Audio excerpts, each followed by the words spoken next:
Good morning, everyone. Earlier this week, House Democrats stood on the side of the American people. Every single member of the House Democratic Caucus stood on the side of the American people in opposing the reckless Republican budget scheme. The Republican budget will set in motion the largest cut to Medicaid in American history. Children will be hurt, families will be hurt, seniors will be hurt, everyday Americans with disabilities will be hurt, hospitals will be hurt, and nursing homes will be hurt, all across America. Medicaid is about health care for children. Medicaid is about medical care for people with disabilities.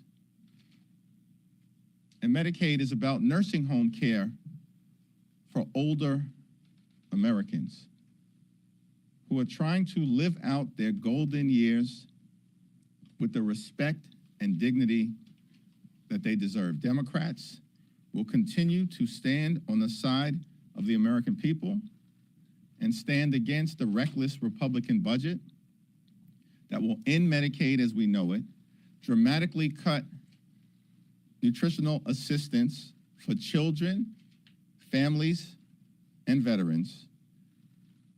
And we will continue to stand up on behalf of the American people and against the far-right extremism that is being unleashed on the American people by Donald Trump, Elon Musk, and House Republicans.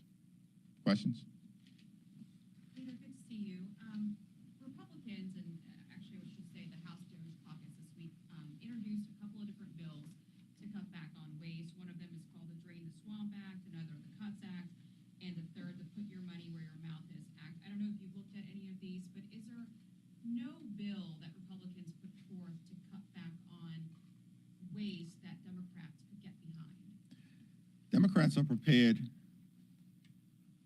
to identify waste, fraud, and abuse within agencies and departments across the federal government. Every organization, every institution should be scrutinized in a manner consistent with protecting taxpayer dollars.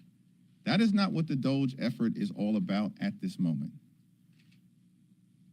Elon Musk and the DOGE minions that have been unleashed on the American people are actually stealing taxpayer data and stealing taxpayer money. Why does Elon Musk need access to the names, addresses, Social Security numbers, birth dates, and bank account information of the American people? He does not need access to it. And why is he seeking it? The House will continue to work hard to block him, and the courts need to continue to block him as well. Elon Musk has about $8 million in federal contracts per day. Per day. The average Social Security recipient in this country receives $65 per day. If Elon Musk and House Republicans are interested in identifying waste, fraud, and abuse, start with his contracts. If this was really a serious effort. But sir, I'm not talking about Elon Musk. I'm actually just talking about the DOGE caucus, and there are some Democrats that are trying to also work with Republicans. For example, this one bill would ask lawmakers to cut their congressional offices by $100,000 over the course of a year. Does that sound like something? I have not been briefed on any of these bills. Any effort, for the reasons I just articulated, led by Elon Musk in terms of the Trump administration, and Marjorie Taylor Greene in the House of Representatives, who chairs the DOGE subcommittee on oversight, are not serious. It's not serious. If you put Marjorie Taylor Greene in charge of the effort, it's not serious. Leader Jeffries. binding agreement has to protect the administration of Social Security benefits. Could you please elaborate on what you're asking for there? Our position in terms of the budget and any agreement that we reach in connection with the American people has to protect Social Security, Medicare, Medicaid, veterans benefits, the nutritional assistance provided to children and families all across America, and the American people. Hands off Social Security, hands off Medicare, hands off Medicaid. That's not a position that is new. It's a position that House Democrats articulated from the very beginning of this Congress on January 3rd when I spoke on the House floor. Are you saying you want a moratorium on layoffs at the Social Security Administration? My statement speaks for itself. Thank you, Mr. Leader. President Trump will be here next Tuesday to address a joint session of Congress. What are your expectations for the address? What are your expectations of your caucus? Can you talk about who you may be bringing? Just kind of flesh out what you're expecting to hear and see next Tuesday. Yeah, two questions that Donald Trump needs to answer. Why has he failed to do anything to lower the high cost of living in the United States of America? And why has the Trump administration unleashed far-right extremism on the American people in a way that represents an assault on the American way of life? Paul? To follow up on that, about Tuesday, you were here 5 years ago when he delivered this last State of the Union address. If it's a similar... I've forgotten it, by the way. You're welcome to remind me. Have you talked at all to your members about how you want them to behave Tuesday night, given how the minority party has acted in recent years? Catherine Clark, who manages the floor as the House Democratic Whip, is in conversation with members across the caucus. And so that's probably a question at this moment that is best directed to her. Back to this side. Kevin. We've seen that, Mr. Leader, over the last couple of weeks, Trump take a rather aggressive approach to New York State, be it congestion pricing, be it whatever you want to describe what's going on with the mayor. What do you make of that, and why do you think it's happening, and what should Democrats be doing in response to that? Well, New Yorkers are not going to be intimidated by Donald Trump, the administration, or any of the efforts to try to hurt the people of New York City and the people of New York State. Governor Hochul and Tish James and the congressional delegation, both in the Senate and in the House, will continue to aggressively push back against any efforts initiated by Donald Trump, the Department of Justice, the Department of Homeland Security, or other aspects of the Trump administration to hurt the people we represent. We will not be intimidated, and we will continue to push back forcefully. Jeffries, Speaker Johnson has made it clear that a CR is necessary to avoid a government shutdown on March 15th. How has conversations been like between the two offices? He previously said that you guys have added or introduced things that are pretty much a non-starter, like limiting the powers of the executive branch. What are those conversations like? Are you at the table? Speaker Johnson and myself had not had a conversation about the appropriations bills because those conversations at the moment are being led by Rosa DeLauro on the Democratic side and Tom Cole on the Republican side.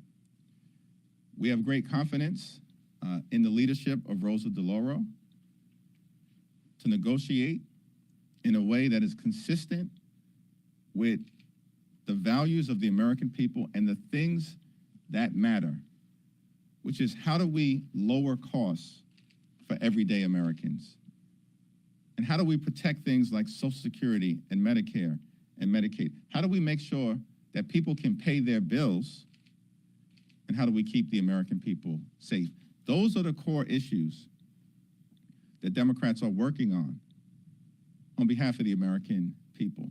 Republicans have the House, the Senate, and the presidency. And as we just saw 2 days ago, Donald Trump managed to be able to convince reluctant Republicans to vote for the largest potential cut to Medicaid in American history.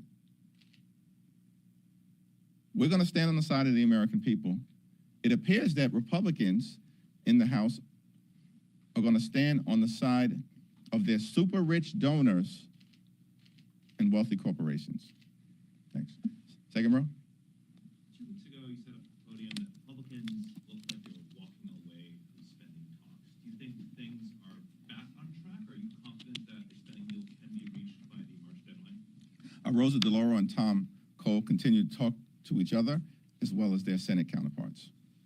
Mr. Leader, how concerned are you, though, and how concerned our Democrats are, that even if it is what we would describe as a clean CR, that the administration is actually going to spend the money that is appropriated? For instance, if USAID is in this continuing resolution, which right now the administration has defunded, do Democrats need to stand up and put these safeguards in place or put language in this continuing resolution that forces the administration to spend the money?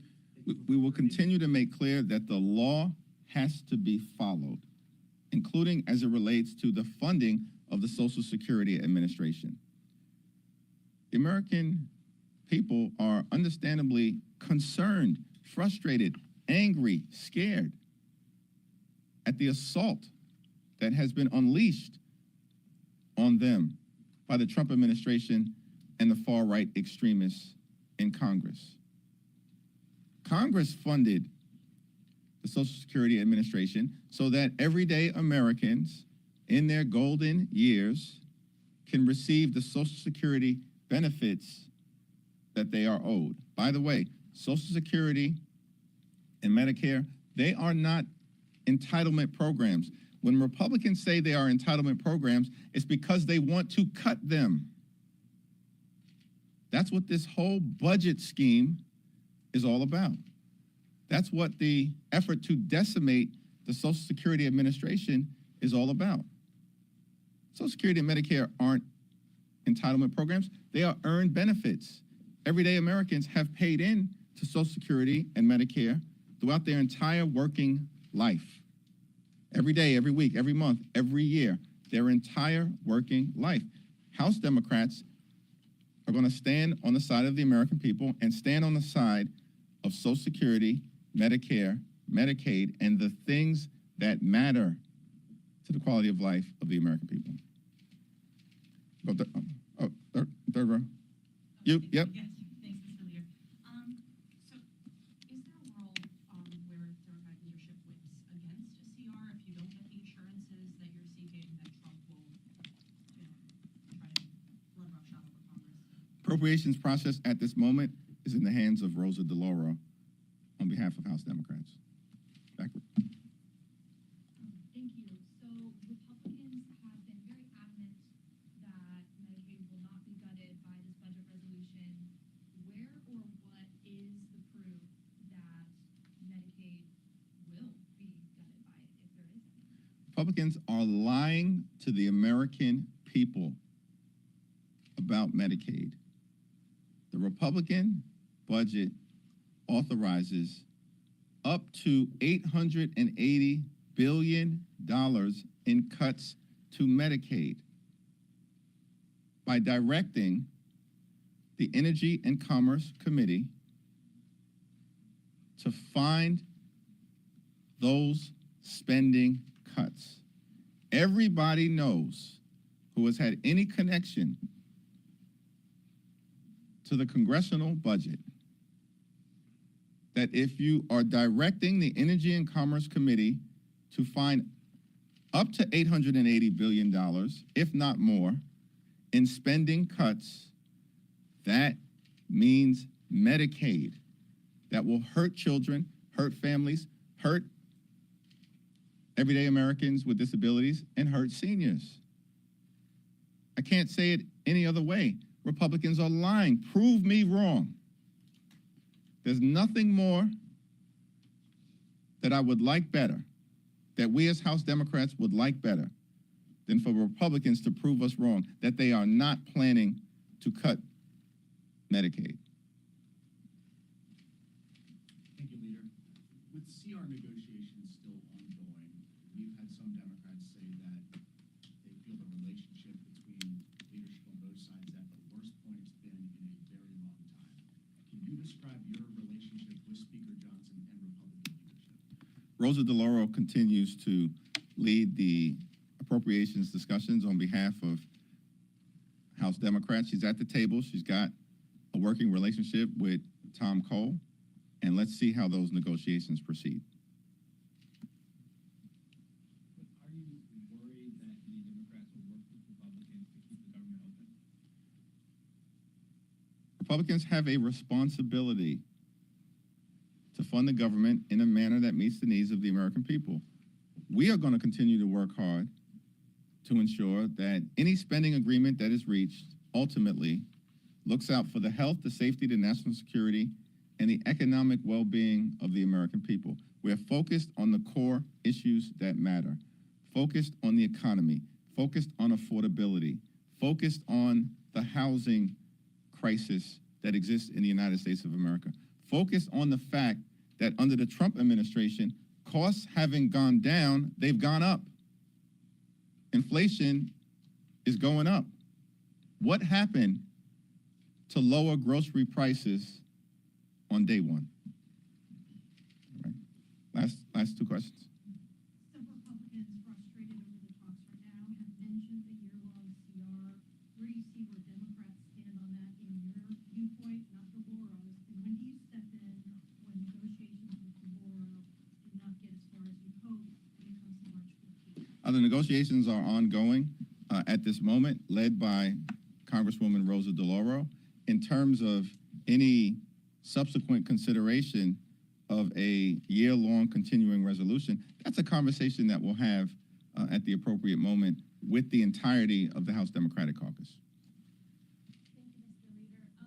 Can you just address more broadly sort of 2 points here? One, the president is coming next week to deliver the joint address, and I'm wondering what kind of response you expect from your side of the aisle. And secondly, can you just address the sort of conversation out there in the country among some Democrats, some progressive activists, who are just clamoring for their party to sort of do more at this moment, not just Tuesday, but writ large against what they see as, some see as an overreach, from the White House, and just a lot more than maybe voters might have been expecting. It's not just an overreach from the Trump administration, it's an aggressive overreach. It's a parade of horribles that the administration has unleashed on the American people. And we have to continue to push back aggressively in every way possible in defense of the American people, push back in the Congress, just like we did as it relates to the reckless Republican budget. We had members like Brittany Pedersen with her newborn baby who left Colorado with her newborn baby, Sam, brought him to the Congress because she understood the importance of standing on the side of the American people. We have members like Kevin Mullen, who is battling an infection after knee surgery, who literally left the hospital, got on a plane from Northern California, traveled with his wife because she needed to change his IV on the plane in order to make sure that every single Democratic voice was in the Congress on behalf of the American people to push back against the reckless Republican budget that will hurt everyday Americans. We're going to continue to aggressively push back in the Congress. We have to continue to push back aggressively in the courts. More than 100 different lawsuits have been filed related to over 35 different unconstitutional and illegal executive orders. Trump administration is not winning in court. They are losing in court, including most recently at the Supreme Court in a 7-2 decision. We know we can never trust Thomas and Alito to ever do the right thing. But the Trump administration just lost in court with respect to the Office of Special Counsel case in a 7-2 decision, and more will need to be done. And we'll continue to work with democracy reform groups as well as Democratic attorney generals to push back aggressively in court. And of course, we have to continue to push back aggressively in communities throughout America. The American people are taking notice of what's happening. We understand there's a lot of anxiety, concern, fear, shock, and anxiety as it relates to these events that continue to unfold. And House Democrats, of course, across the country, just like Brittany did, and just like Kevin Mullen did, will continue to rise to the occasion. Thank you.